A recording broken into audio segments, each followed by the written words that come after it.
Pemirsa, tempat perakitan ponsel ilegal digerebek polisi di Ruko Green Court, Cengkareng, Jakarta Barat. Dalam seminggu, para pelaku merakit 5.000 ponsel dengan merekondisi perangkat rusak menggunakan suku cadang dari Cina.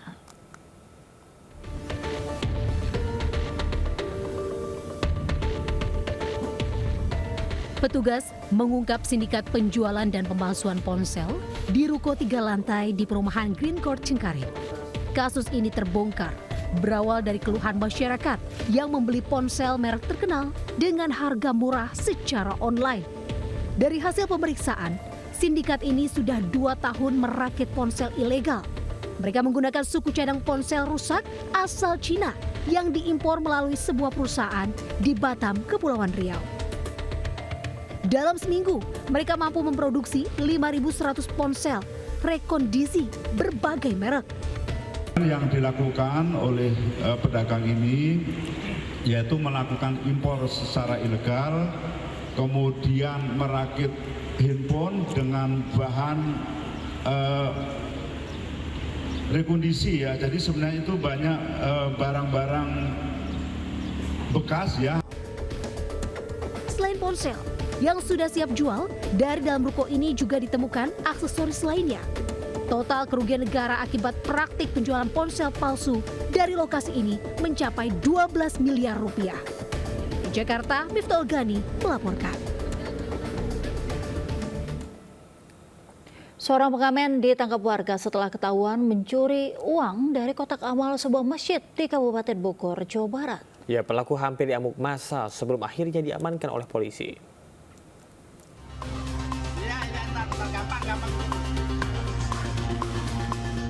Seorang pria nyaris diamuk warga kampung Cipariuk di Parung Panjang, Kabupaten Bogor, Jawa Barat.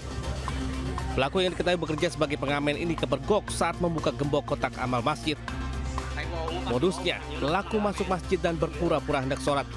Namun saat kondisi sepi, ia langsung beraksi. Ia berhasil membawa uang Rp50.000 dari kotak amal. Pengurus masjid yang melihat pelaku berteriak hingga warga sekitar berdatangan. Nyaris diamuk warga, pelaku akhirnya diamankan polisi yang datang ke lokasi. Namun sayang rekannya berhasil melarikan diri. Tapi warga melihat pada saat ngambil. Nah iya, sedangkan dia cuma berdua. Gitu. Nah duitnya itu dikasih ke temennya. Duit barang buktinya dikasih ke temennya. Berarti 2 orang apa gimana? 2 orang, Pak. 2 orang? Iya.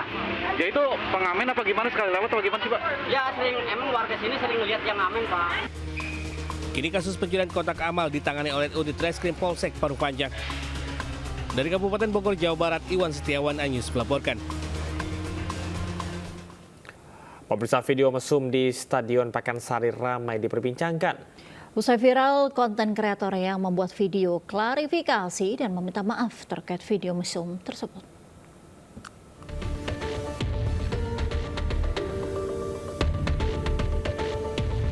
Video mesum di Stadion Pakansari viral di media sosial.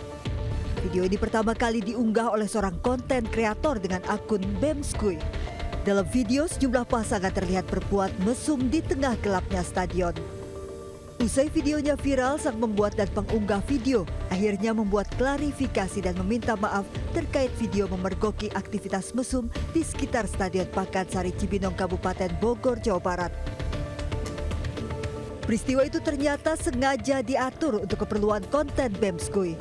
Ia mengakui hal itu saat bertemu UPT Pakansari, Satpol PP Kabupaten Bogor dan Diskominfo Kabupaten Bogor.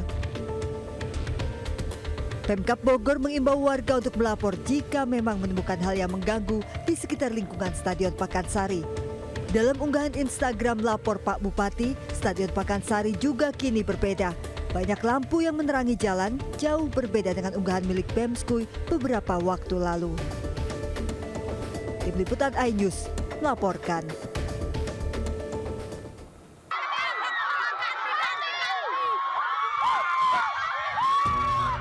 Aksi unjuk rasa yang dilakukan ratusan siswa SMA Negeri 2 Wangi-Wangi, Kabupaten Wakatobi, Sulawesi Tenggara berakhir ricuh. Ratusan siswa protes karena tidak puas dengan kepemimpinan kepala sekolah. Diduga pihak kepala sekolah juga sempat terlibat adu fisik dengan seorang guru yang mengawal aksi unjuk rasa siswa. Hal inilah yang membuat ratusan siswa mengejar kepala sekolah.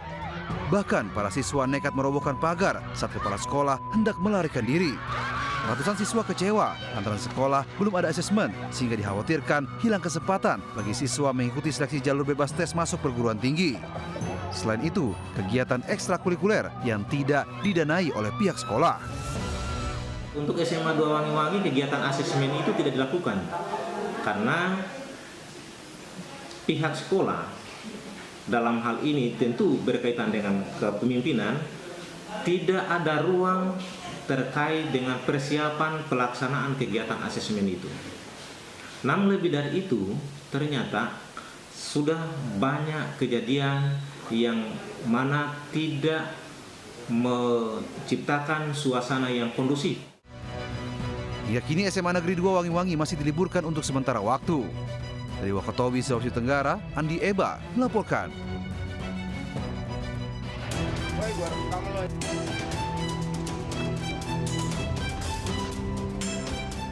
Dalam video, sekelompok geng motor menyerang warga dengan senjata tajam di kawasan Petukangan, Pesanggerahan, Jakarta Selatan. Selain menyerang warga, aksi ini mengganggu warga. Satu persatu anggota geng motor ditangkap polisi di rumahnya masing-masing setelah melakukan penyelidikan.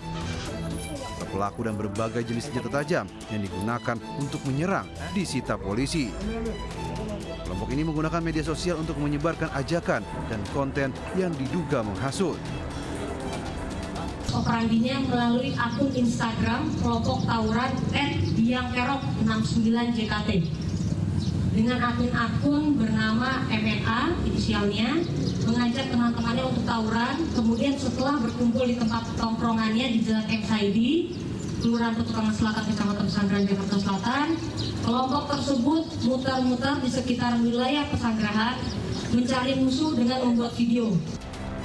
9 orang yang ditangkap, 7 diantaranya masih berstatus pelajar SMU dan SMP.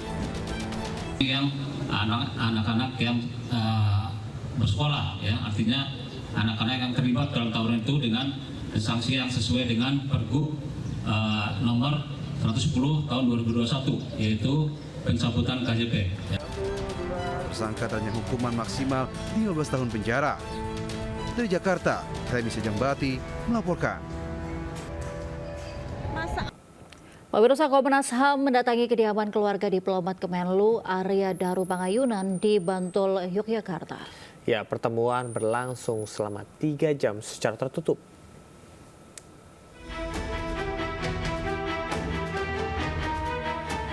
Komnas HAM mendatangi kediaman Arya Daru Pangayunan, diplomat Kemenlu yang tewas misterius di kamar indekosnya di Menteng, Jakarta.